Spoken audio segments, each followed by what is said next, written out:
যদি কেউ পোশাক পরে থাকে তাকে নাঙ্গা করা যায়, কিন্তু নাঙ্গাকে কিভাবে নাঙ্গা করা যায় আমি জানি না।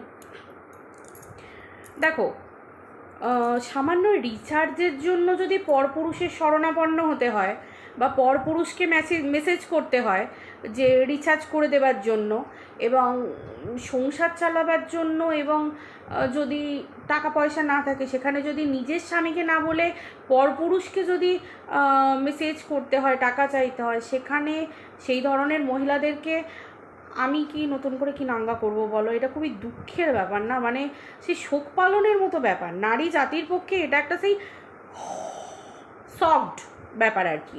তা আমি একজন মধ্যবিত্ত সাধারণ একজন মহিলা, তো মানে সাধারণ একজন পাতি নারী, এবার আমি আর নতুন করে সেই সমস্ত মানুষকে বা মহিলাকে কী করে নাঙ্গা করব বলো, তাই না?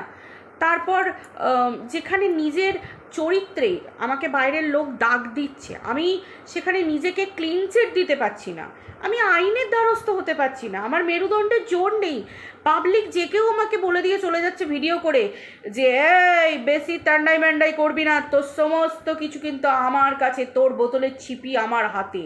সেখানে যদি মানে শিরদাঁড়া উঁচু করে করা ভিডিওকে শিরদাঁড়াকে নামিয়ে নিয়ে মাথা নিচু করে কাঁদতে বসে ভিডিওকে ডিলিট করে দিতে হয় নিজের করা ভিডিওকে, এবং জোর গলায় নিজে আমি প্রতিবাদ করতে পারি না, সত্যের পথে থাকতে পারি না, ভাই এই রকম ধরনের মানুষ তো এমনিই নাঙ্গা মানুষ। এই ধরনের এদেরকে আমি নাঙ্গা করব কিভাবে?